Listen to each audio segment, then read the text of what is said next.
एग्रिकालचारेल kits जायखौ बुङो स्पटआव दिनै बिनि साप्लाइ 6 कोटी थाखानि गुवाहाटीनि एग्र'बेस माने इन्जिनियारिं वार्कस होननाय मोनसे साप्लाइ आरो तुषार ट्रेक्टर होननाय बे मोननै साप्लायारखौनो दिनै प्रजेक्टनि माबाखौ होबाय आरो खामानिखौ मावनानै होबाय।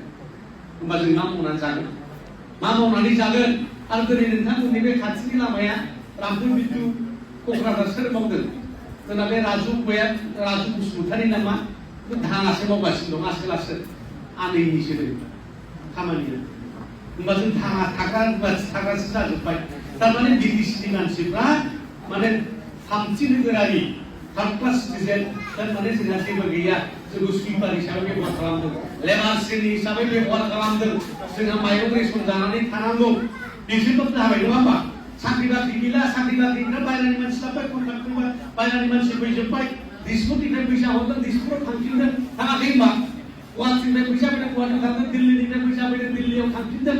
दा बेबादिनो मानि सार्कुलेसना जोंनि बिटिसिआव जाला। बिदिजों जों मा बेफार बानिज्य जानो बालाय। सेंग्रा सिख्लाबा बोरै साख्रि मोनगोन जोंना बिदिजों।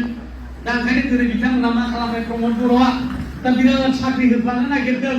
रबिबार खेबफ्रोमबो दिनैहाय इन्टारभिउ फाथियो। दा 50,000 सेंग्रा सिख्लाफोर इन्टारभिउ होगासिनो दङ। बे फरेस्ट माबानि बिसिडिसि सेक्रेटारिनि ओंखारदोंलाय बायबा बयसाबावबोनो नैबे 15 दिनावबो साख्रिया होनो हायोना हायाखै। दा दिनै 50,000 सेंग्रा सिख्लाफोरखौ दिनै साख्रिनि लब खालामनानै ना बिपिएफआव फैनो हायो, ना बिजेपिआव थांनो हायो, ना दस्रा दल खालामनो हायो।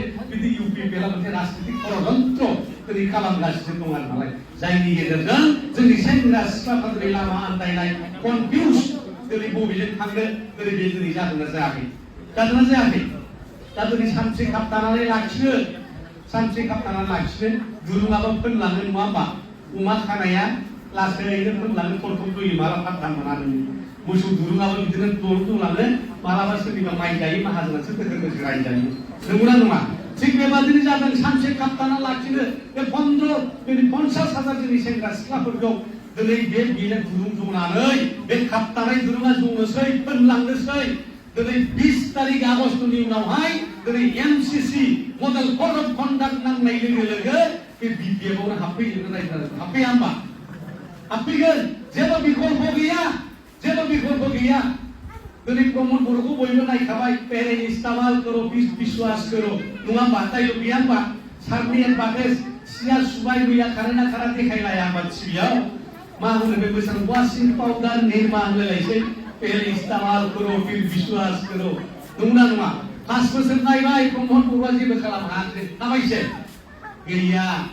गैलाखौ खारहोनो हायाखिसै बियो। बिटिसिआ दिनै जोंना बायलांबाय जिलांबाय नङा होमबा? बे सारजों मैला सुनांगौबा माने जोंना गस्ला जिलांबायसो अरख'नानै बिदि जादोंना जायाखै? बबेबा सारजों जिबा सिया थाब गाज्रि जायो। बिदि नंगौना नङा? ओंखायनो पहले इस्तेमाल करो फिर विश्वास करो। दिनै मानसिफ्रा जोंना बिटिसिना परिबर्तनखौ नायदों। व्हाट इज परिबर्तन नङा होमबा? What is change? दा बिनि डिफिनिसना मा, बिनि प्रेक्टिकेल माबाया मा, बिनि एक्सपेरिमेन्टआ बोरै खालामो, अबजारभेसना बोरै खालामो, जायफोर साइन्स फरायो मिथिगोन नङा होमबा? बिनि इनफेरेन्सआ बोरै ओंखारलाङो दिनै नुबाय। प्रमद बर'नि परिबर्तना इट इज नाथिं बाट डेस्ट्रयिं बिटिसि नङा होमबा? नंगौना नङा? बे दिनै बिटिसिखौ ध्वंस खालामनायसो जाबाय।